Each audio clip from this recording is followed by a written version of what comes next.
to withdraw. He was an introverted, really shy man. I think he actually was basically a rather timid man behind that facade of imperial grandeur. Because of this timidity, he was as much a victim as a maker of his own image. The biggest secret hidden behind the imperial facade was the fact that since 1974, the Shah had been undergoing treatment for cancer. The Shah did not admit to having cancer while he was on the throne. If everybody had known that he had cancer, they would have understood what this real hurry was to shove the country into a more of a 20th century mode. Looking for a shortcut towards the great civilization, the Shah had decided to plow all the extra money from the oil boom directly into the economy. Overnight, the 5-year plan was doubled, but after years of record growth, the country simply couldn't absorb any more investment. The benefits of Iran's economic miracle had always been unevenly spread, but when the miracle lost its potency, the massive inequalities between rich and poor were everywhere apparent. Economic insecurity and frustrated expectations encouraged many Iranians to look more closely at the so-called Great Civilization. Now that the glitter was wearing off, many were dismayed at what Iran had become. و شاید این خطا و این که فکر میکرد قدرت و با بعضی اصلاحات اقتصادی بهبود وضع اقتصادی مشکلات مردم حل میشه و دیگه کسی چیزی نمیگه، ولی شاه در اصل شاید بیش از حد به این قضیه بها داد، در حالی که نکته‌ای که تو ایران خیلی مهم بود اینه که حتی غرب زده‌های قبلیمون نسبت به این قضیه بسیار حساس شدن، یعنی احساس کردن که این گرایش به غرب دیگه هویتشون رو هم داره از دست میده. It became fashionable to talk about West toxification, and it was understood that no one was more toxified than the Shah himself. His interests and his lifestyle all seemed to indicate a ruler who thought Western culture superior to Iranian. His religious critics argued that he was simply unsuited to be the king of a Muslim country. بر اساس قانون اساسی مشروطیت شاه موظف بود که پاسدار تشیع باشه و عامل نشر تشیع باشه. خب شما تصور کنید یک کسی که از نظر قانون پاسدار یک فرهنگیه تمام زندگیش بر ضد اون فرهنگ باشه چگونه میشه؟ اینا رو مردم میدیدند، جرأت حرف زدن نداشتن ولی جرأت فکر کردن و فهمیدن رو داشتن. But while religious leaders wanted a return to tradition, some Iranians, very often the children of the Shah's revolution, wanted democracy and even an end to monarchy. When you talk about Iran, then it was a country that was shifting gears. A great part of the country with traditional views, they had a little bit of a problem adjusting to the rapid pace of change.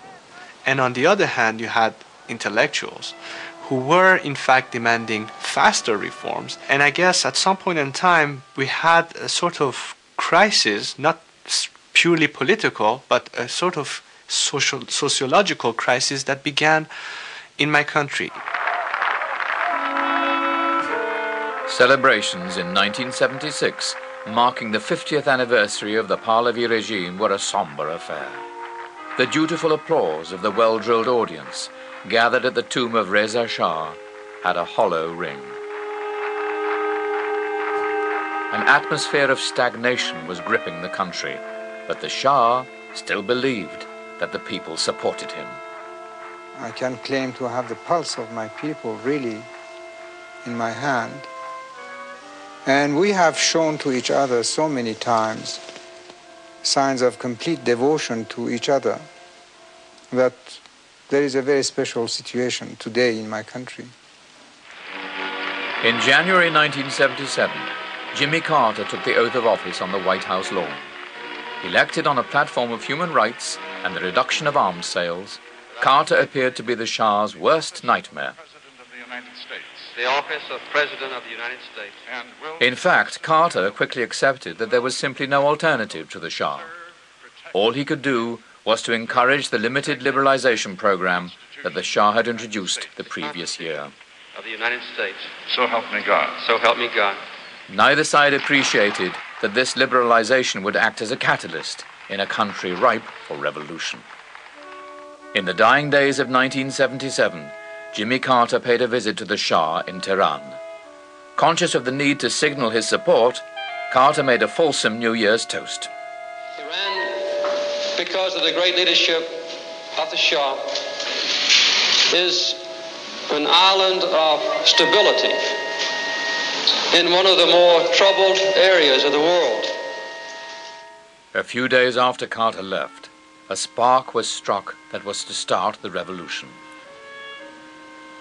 Ayatollah Khomeini had been a thorn in the Shah's side for 14 years. Recently, however, he had started calling for the overthrow of the monarchy. Reassured by Carter's unconditional support, the Shah decided to retaliate. There was an article prepared by the Shah's press office, and the Shah had a direct hand in it because he was furious about Khomeini, what he had been saying about him. So he wanted to answer, and he had this habit to answer any insult, any criticism, whatever the source. So he ordered the preparation and writing of this article, and they gave it to me to be published in one of the newspapers. It was a routine matter. The article accused Khomeini of licentious behavior and of being a British agent. It provoked demonstrations from his followers in the holy city of Qom. The authorities reacted, and a number of people were killed. The deaths in Qom triggered a recurring cycle of often bloody demonstrations. Secular opposition groups rallied to Khomeini's banner, and within weeks, unrest had spread throughout the country. All the things that had not happened in Iran over 15 years suddenly happened in 15 days. We had had absolutely no strikes. Suddenly everybody was on strike. We had had absolutely no demonstrations. Suddenly everybody was demonstrating. Nobody had seen any crowds in Iran.